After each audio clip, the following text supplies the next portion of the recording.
नमस्कार दोस्तों, स्वागत है आप सभी साथियों का एक स्मार्ट स्टडी पर। साथियों, आरआरबी टेक्नीशियन का पेपर चल रहा है और अभी जिस टाइप से क्वेश्चंस आपसे पूछे जा रहे हैं, बिल्कुल मोस्ट एक्सपेक्टेड क्वेश्चंस करवाएंगे साइंस के।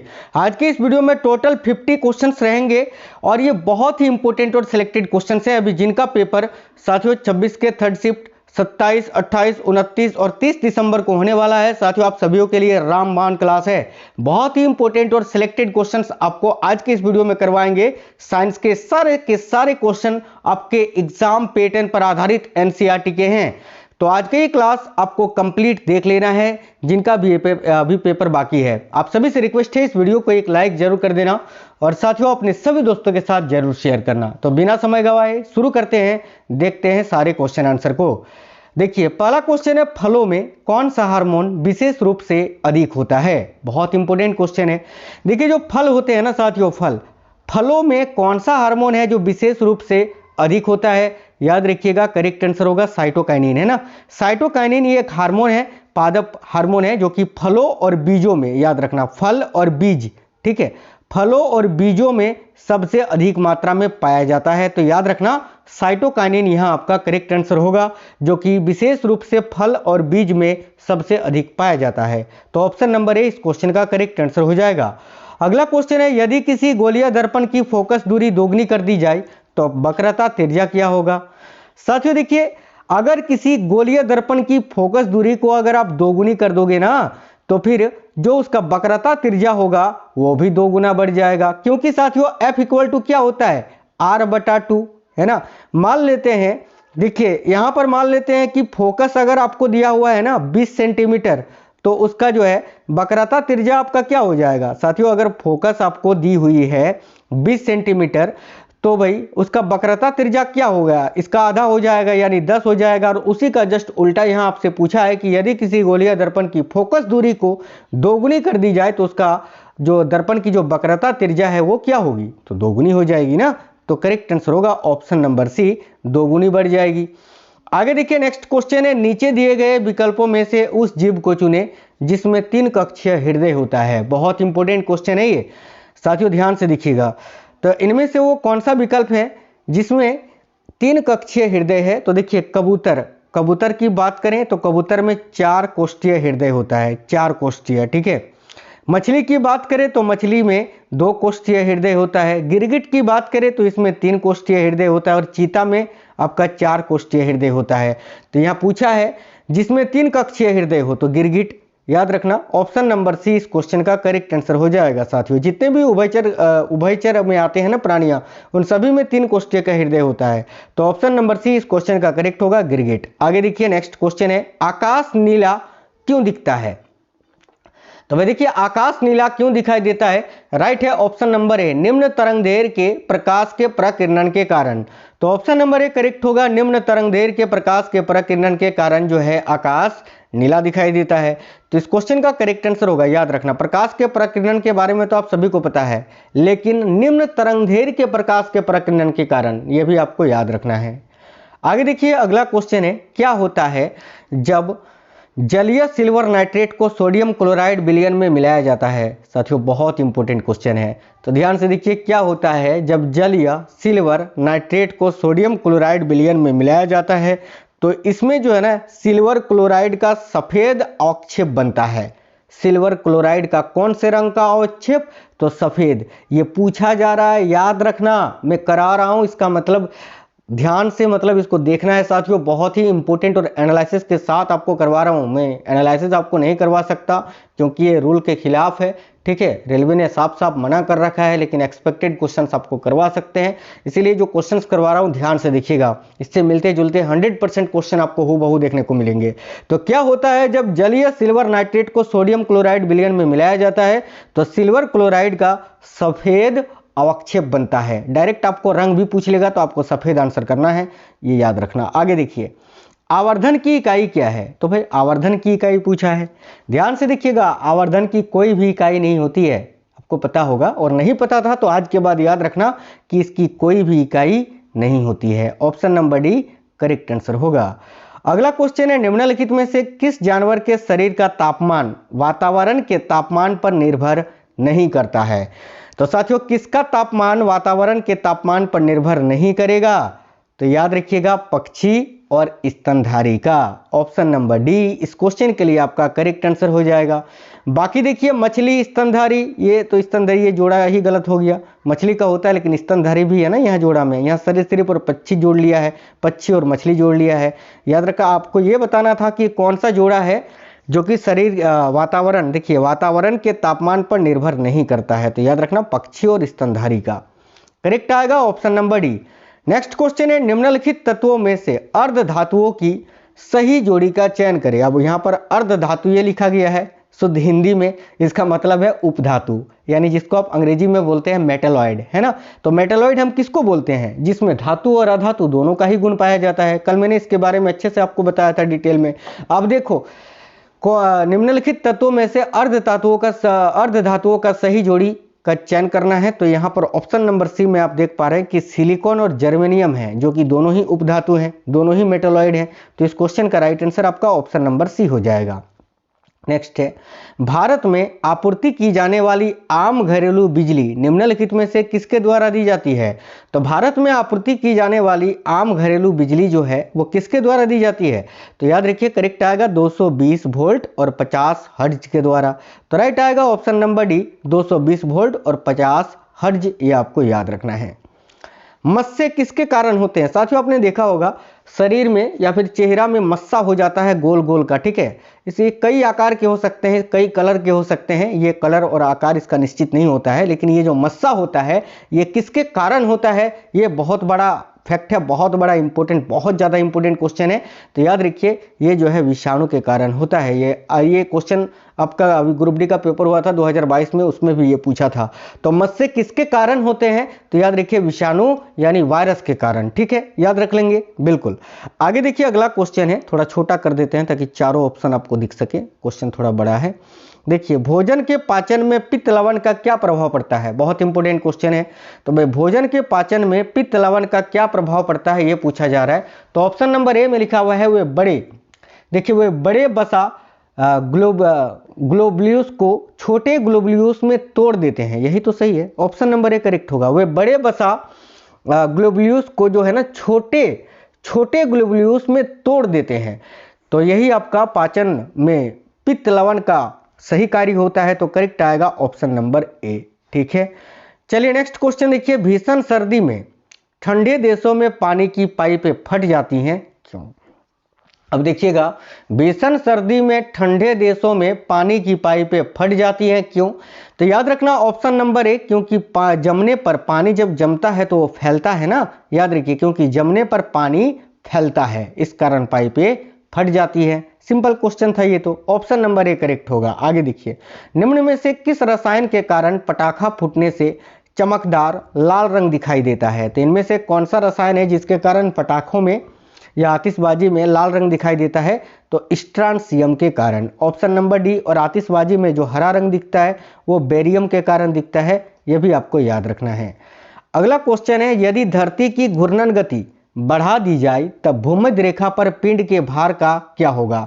बड़ा ही इंपॉर्टेंट क्वेश्चन है, ध्यान से देखिएगा साथियों। यदि धरती की घूमने की गति यानी घूर्णन गति को बढ़ा दिया जाता है तब जो भूमध्य रेखा पर पिंड का भार होगा ना वो क्या होगा? तो घट जाएगा, डिक्रीज होगा। याद रखिए ऑप्शन नंबर ए करेक्ट आएगा, घट जाएगा। नेक्स्ट है, बॉल बेयरिंग का उपयोग स्थैतिक घर्षण को निम्नलिखित में से किसमें परिवर्तित करने के लिए किया जाता है? बहुत ही अच्छा क्वेश्चन है। चक्कों में साथियों, चाहे पहिया हो साइकिल का, मोटरसाइकिल का, मोटर कार का, सभी में बॉल बेयरिंग कराया जाता है। और ये जो बॉल बेयरिंग है इसका उपयोग स्थैतिक घर्षण को निम्नलिखित में से किसमें परिवर्तित करने के लिए किया जाता है? याद रखिए लोटनिक घर्षण में, लोटनिक घर्षण। राइट आएगा ऑप्शन नंबर ए, लोटनिक घर्षण। आगे देखिए, राइबोसोम निम्नलिखित में से किसके लिए कार्यस्थल है? बहुत इंपॉर्टेंट क्वेश्चन है साथियों। एक चीज बताऊं, अभी आपका आरआरबी एनटीपीसी का पेपर है और एनटीपीसी के पहले सीबीटी में 40 मार्क्स का जीएस है। इसमें आपका हिस्ट्री, ज्योग्राफी, करंट अफेयर्स सब कुछ पूछा जाएगा। और ये जो 40 मार्क्स है ना साथियों, इसकी इतनी खतरनाक तैयारी कराऊंगा ना, आप क्लास लेकर देखना, बिल्कुल हूबहू क्वेश्चन आपको पेपर में मिलेंगे। बहुत ही अच्छे अच्छे क्वेश्चन करवाएंगे एनटीपीसी के, आपको तैयार रहिएगा। देखिए राइबोसोम निम्नलिखित में से किसके लिए कार्यस्थल हैं? तो भाई याद रखना ये प्रोटीन के संश्लेषण के लिए कार्य होते हैं ना। प्रोटीन का संश्लेषण कौन करता है? तो कोशिका में मौजूद राइबोसोम। करेक्ट आएगा ऑप्शन नंबर ए, याद रखना राइबोसोम्स। आगे देखिए, प्रकाश तरंगे किस प्रकार की तरंगे होती हैं? बहुत इंपॉर्टेंट क्वेश्चन है ये, ध्यान से देखिएगा। तो भाई प्रकाश तरंगे जो हैं वो किस प्रकार की तरंगे हैं? तो देखो करेक्ट आएगा अनुप्रस्थ तरंग। ऑप्शन नंबर ए करेक्ट आएगा अनुप्रस्थ तरंग। और ध्वनि तरंग जो होती हैं वो अनुदैर्घ्य होती हैं। आगे देखिए नेक्स्ट है, गतिमान बस में एक यात्री आगे की ओर धक्का लगाता है जब बस अचानक रुक जाती है। इसकी व्याख्या किसके द्वारा की जाती है? यह तो सरल क्वेश्चन है, ये न्यूटन के पहले नियम के कारण, यानी जड़ता, गति के जड़ता के कारण ऐसा होता है ना। तो याद रखिए करेक्ट आंसर होगा ऑप्शन नंबर ए, न्यूटन के पहले नियम, जिसको हम जड़त्व का नियम या फिर इसको गैलीलियो का नियम भी कहते हैं। देखिए नेक्स्ट क्वेश्चन है, निम्नलिखित में से, ये थोड़ा छोटा कर देते हैं, इसमें ऑप्शन थोड़े बड़े हैं, बिल्कुल एग्जाम ओरिएंटेड क्वेश्चन आपके लिए बनाए हैं। देखिए निम्नलिखित कथनों में से कौन सा सही है? और एक नंबर में लिखा हुआ है पादप सूर्य के प्रकाश से प्राप्त ऊर्जा को कार्बोहाइड्रेट के रूप में संग्रहित भोजन में परिवर्तित करते हैं। ये तो बिल्कुल सही लिखा हुआ है ना साथियों, ये तो बिल्कुल सही लिखा हुआ है कि पादप जो है सूर्य के प्रकाश से प्राप्त ऊर्जा को कार्बोहाइड्रेट के रूप में संग्रहित भोजन में परिवर्तित करते हैं। बिल्कुल सही है। ऑप्शन नंबर 2 में लिखा है कि पादपों में पर्णहरित होता है। पादपों में पर्णहरित होता है, ये भी सही है ना, पादपों में तो पर्णहरित होता है, यानी 1 और 2 दोनों ही सही है। ऑप्शन नंबर 3 देख लेते हैं, ये 3 कथन क्या लिखा हुआ है कि पादप कोशिकाओं में कोशिका भित्ति नहीं होती है। यार गजब बात है, कोशिका भित्ति बिल्कुल पादप कोशिका में होती है, जंतु कोशिका में नहीं होती है ना। जंतु कोशिका में केवल कोशिका झिल्ली होती है, कोशिका भित्ति नहीं होती है, लेकिन पादप कोशिका में कोशिका भित्ति और कोशिका झिल्ली ये दोनों ही होता है ना, यानी सेल वॉल और सेल मेम्ब्रेन ये दोनों ही आपका पादप कोशिका में पाया जाता है। तो यहाँ लिखा है नहीं होती है, तो ये तो गलत हो गया, यानी इसको ये कथन 1 और कथन 2 ये 2 केवल सही है। तो इस क्वेश्चन का राइट आंसर होगा ऑप्शन नंबर बी, केवल 1 और 2 सही है, 3 गलत है। ठीक है, चलिए नेक्स्ट क्वेश्चन देखिएगा साथियों। यहां पर एक रिएक्शन मैंने लिखा है प्रकाश संश्लेषण का, इसको आप माइंड में हमेशा रखना, ठीक है, बहुत इंपॉर्टेंट है।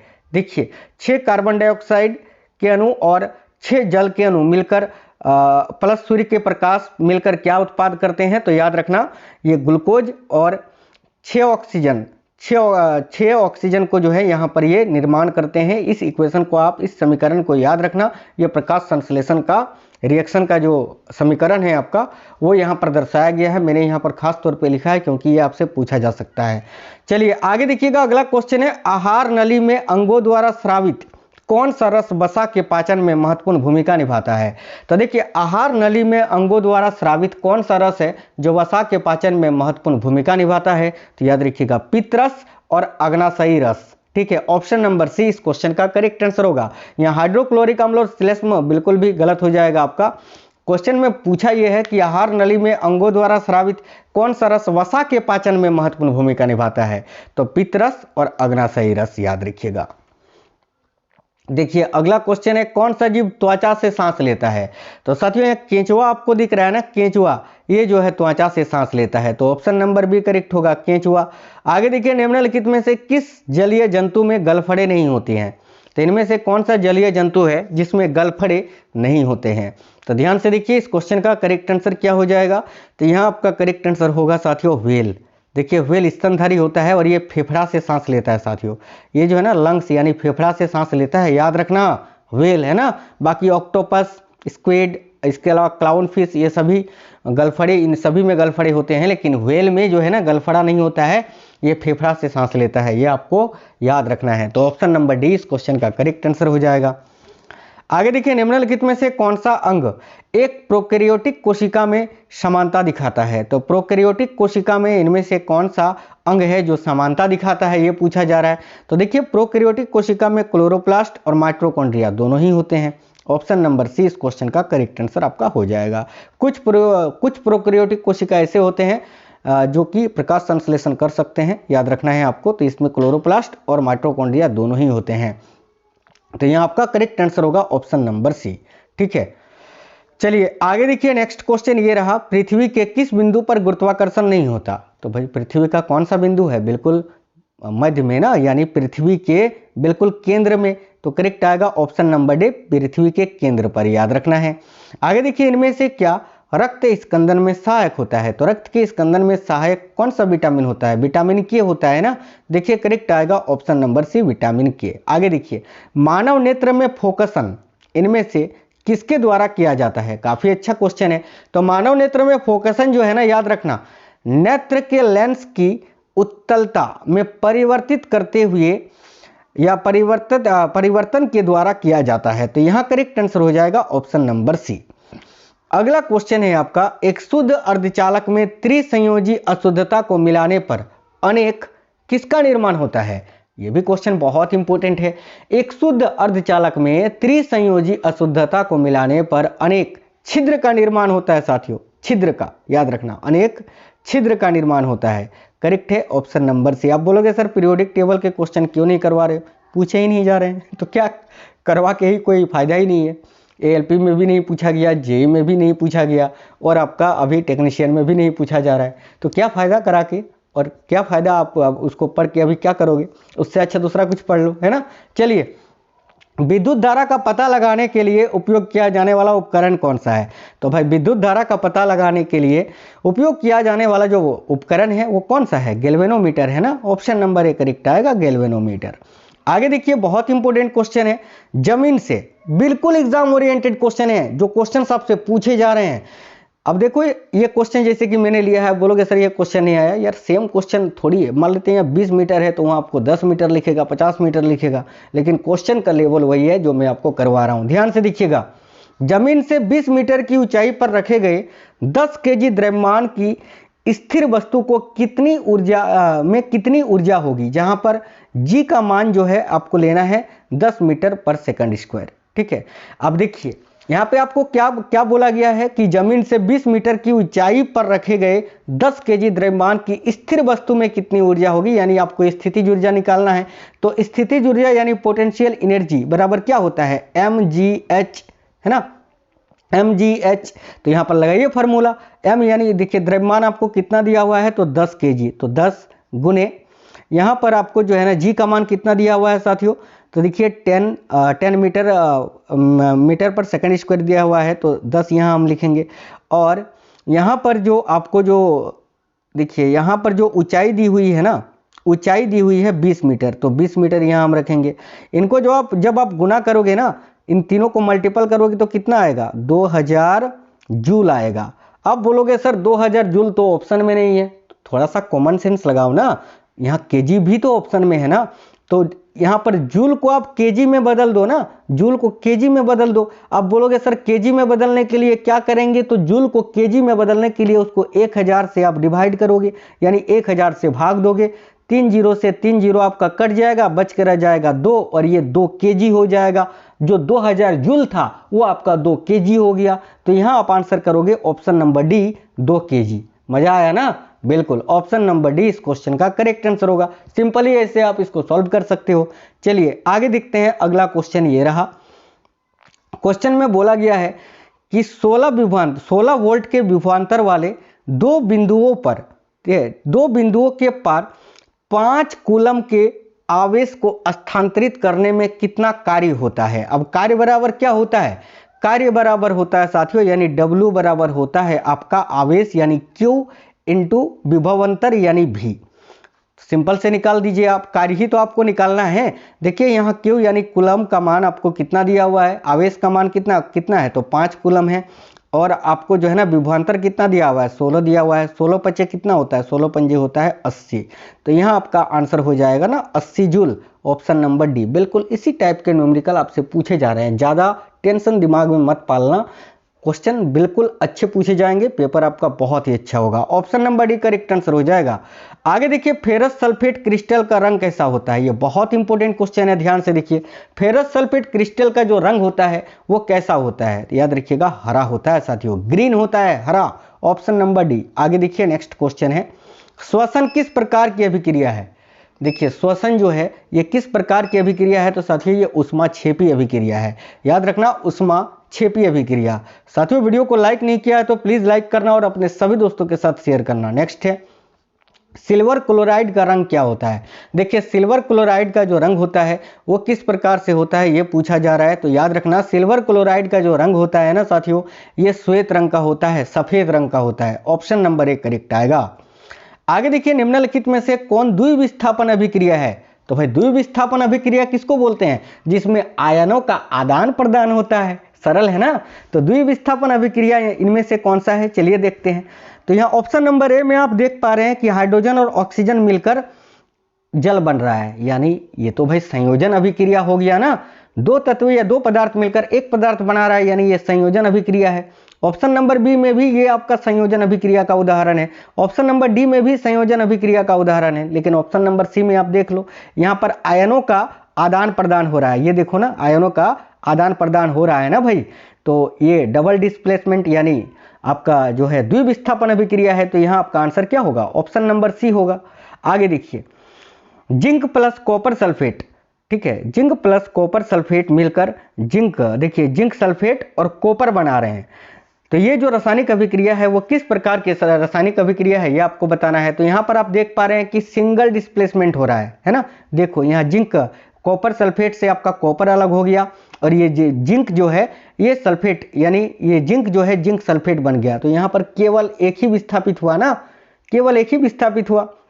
तो इसको आप क्या बोलेंगे, विस्थापन अभिक्रिया, द्विविस्थापन नहीं, केवल विस्थापन अभिक्रिया। तो ऑप्शन नंबर बी करेक्ट होगा। चलिए नेक्स्ट क्वेश्चन देखिए, अगला क्वेश्चन है लोह चूर्ण पर यानी लोहे के चूर्ण पर तनु हाइड्रोक्लोरिक अम्ल डालने पर क्या होता है। तो लोहे के चूर्ण पर तनु हाइड्रोक्लोरिक अम्ल डालने पर क्या होता है ये पूछा जा रहा है।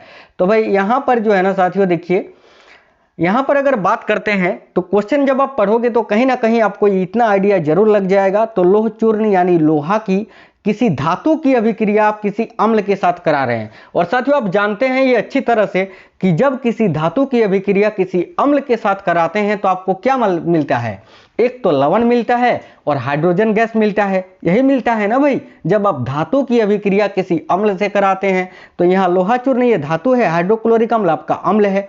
तो धातु जब अम्ल से अभिक्रिया कर रहा है तो एक तो हाइड्रोजन गैस बनाएगा और एक लवण बनाएगा, यानी आयरन क्लोराइड बनाएगा। तो यहाँ आपका करेक्ट आएगा ऑप्शन नंबर ए। उड़ा दीजिए, है ना, बिल्कुल इसी तरह से उड़ा देना है पेपर में। आगे देखो देखिए नाइट्रोजन डाइऑक्साइड के धुएं का रंग कैसा होता है। ये बहुत इंपॉर्टेंट क्वेश्चन है, इसको याद रखना। अब देखिए नाइट्रोजन डाइऑक्साइड जो होता है इसके धुएं का रंग होता है भूरा।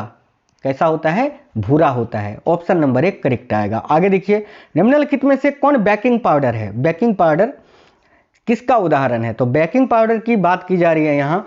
तो बेकिंग पाउडर होता है साथियों आपका NaHCO3, जिसको हम खाने वाला सोडा भी बोलते हैं, ठीक है, सोडियम बाइकार्बोनेट। तो ये किसका उदाहरण है, बेकिंग पाउडर जो है ये किसका उदाहरण है। तो देखो ना इसमें आप यहाँ पर सोडियम भी है, हाइड्रोजन भी है, कार्बन डाइऑक्साइड भी है। तो इसको आप क्या बोलोगे, इसको तो यौगिक नहीं बोल सकते हो, तत्व तो आप बोल ही नहीं सकते हो, तो इसको आप मिश्रण बोल सकते हैं ना। तो ऑप्शन नंबर 1 करेक्ट आएगा, मिश्रण। आगे देखिए नेक्स्ट क्वेश्चन है निम्नलिखित में से कौन सूचक की तरह इस्तेमाल नहीं किया जाता। सूचक जो अम्ल और क्षार को बताता है, अम्ल और क्षार को दर्शाता है। तो देखिए हल्दी, मेथिल ऑरेंज, इसके अलावा फिनोल, देखिए फिनोल्फथेलिन, ये सभी जो है सूचक की तरह कार्य करता है। मूली आपने कभी सुना है, मूली कि ये सूचक को दर्शाता है। मूली से आपको पता चलेगा ये अम्ल है या क्षार है, नहीं पता चलेगा ना। तो option number D correct answer हो जाएगा। आगे देखिए हमारा शरीर पीएच मान के किस परिसर में सही तरीके से कार्य करता है। वेरी वेरी इंपॉर्टेंट क्वेश्चन है, याद रखिएगा। ऑप्शन नंबर सी 7 से लेकर 7.8 तक, ठीक है। नेक्स्ट क्वेश्चन है निम्नलिखित में से सबसे प्रबल लवण कौन सा है, यानी सबसे प्रबल लवण आपसे पूछा है कौन सा होता है। तो NaCl होता है, सोडियम क्लोराइड होता है, याद रखेंगे। आगे देखिए विरंजक चूर्ण का रासायनिक सूत्र क्या है। तो साथियों विरंजक चूर्ण का रासायनिक सूत्र यानी ब्लीचिंग पाउडर का रासायनिक सूत्र आपसे पूछा जा रहा है, जो कि होता है CaOCl2, कैल्शियम ऑक्सीक्लोराइड या कैल्शियम हाइपोक्लोराइड के नाम से इसको जानते हैं, याद रखना। पत्तियों में गैसों का आदान प्रदान कहाँ होता है। देखिए पत्तियों में गैसों का आदान प्रदान होता है रंध्र में। ऑप्शन नंबर बी स्टोमाटा जिसको आप बोलते हैं, ठीक है। अगला है मनुष्य में वृक्क एक तंत्र का भाग है जो किससे संबंधित है। तो मनुष्य में वृक्क एक तंत्र का भाग है जो कि किससे संबंधित है साथियों। तो वृक्क उत्सर्जन तंत्र का भाग है ना। तो उत्सर्जन करेक्ट आएगा, ऑप्शन नंबर सी। अगला क्वेश्चन है पौधों के वायवीय भागों से जल के निष्कर्ष की क्रिया क्या कहलाती है? तो भाई पौधों के वायवीय भागों से जो जल का निष्कर्षण होता है उस क्रिया को क्या बोलते हैं? बाष्पोत्सर्जन बोलते हैं। ऑप्शन नंबर डी करेक्ट आएगा, बाष्पोत्सर्जन। नेक्स्ट है, प्रकृति में ऑक्सीजन का संतुलन कैसे बना रहता है? बहुत इंपॉर्टेंट क्वेश्चन है ये। तो देखिएगा, प्रकृति में ऑक्सीजन का जो संतुलन है वो कैसे बना रहता है? तो प्रकाश संश्लेषण के द्वारा। ऑप्शन नंबर बी करेक्ट आएगा साथियों। आगे देखिए, कौन सा एंजाइम इमल्सीकृत वसा का पाचन करता है? Very very important question. तो कौन सा एंजाइम है जो इमल्सीकृत वसा का पाचन करता है? याद रखिएगा, लाइपेज। करेक्ट है option number C, lipase. Next, निम्नलिखित में से कौन उभयलिंगी जंतु है साथियों? तो इनमें से कौन सा एक उभयलिंगी जंतु का उदाहरण है? तो देखिए, उभयलिंगी जंतु का उदाहरण कौन सा होता है? याद रखिए, केंचुआ। ऑप्शन नंबर ए इस क्वेश्चन का करेक्ट आंसर हो जाएगा। आगे देखिए, जिब्रेलिन्स क्या है? तो ये भी एक पादप हार्मोन है ना, पादप हार्मोन है ये। तो आप सीधे सीधे आंसर करोगे हार्मोन है। ऑप्शन नंबर सी करेक्ट होगा, हार्मोन। एक क्वेश्चन आपसे पूछेंगे भी, उसका आंसर कमेंट बॉक्स में बताना है आपको, है ना। देखिए, क्वेश्चन है, पत्तियों का मुरझाना निम्न में से किसके प्रभाव से होता है? तो साथियों, पत्तियां जो मुरझाती है ना, या जो वृद्धि, पौधे की जो वृद्धि को रोकता है, उसके लिए कौन सा हार्मोन जिम्मेदार होता है? तो याद रखना, पौधों का मुरझाना, ठीक है, उसकी वृद्धि को रोकने में सहायक कौन सा हार्मोन होता है? तो एब्सिसिक हार्मोन। एब्सिसिक हार्मोन याद रखना, ऑप्शन नंबर सी इस क्वेश्चन का करेक्ट आंसर होगा, एब्सिसिक हार्मोन। मुरझाना लिखा है, अगर आपसे पूछ ले कौन सा हार्मोन है जो पौधों की वृद्धि को रोकता है, तो भी आपको आंसर करना है एब्सिसिक एसिड। ओके, क्लियर है। चलिए, अब एक क्वेश्चन का आंसर आप आंसर करके बता दीजिए कि ग्वाइटर अथवा घेंघा पनपता या रोग ये किसकी कमी से होता है? ग्वाइटर यानी घेंघा रोग जो होता है किसकी कमी से होता है? इसका आंसर आप कमेंट बॉक्स में बता दीजिए। साथ ही में बताना ये क्वेश्चन आपको कैसे लगे हैं साथियों। और मैं अगली वीडियो आपको अभी सोच रहा हूं कि करवा दूं एक बजट का, क्योंकि बजट से बहुत ज़्यादा क्वेश्चन पूछा जा रहा है। अगर आप बोलोगे वीडियो के नीचे कमेंट बॉक्स में सभी किस तरह बजट का आप क्लास करवा दीजिए तो मैं एक वीडियो में केवल बजट के क्वेश्चन आपको करवा दूंगा। कमेंट बॉक्स में बताना। बाकी क्लास कैसा लगा है बताइएगा, वीडियो को लाइक कर देना साथियों। पेपर बिल्कुल अच्छा होगा, अच्छे से, है ना, परेशान मत होइए। Wish you all the best. जय हिंद साथियों, वंदे मातरम सभी को।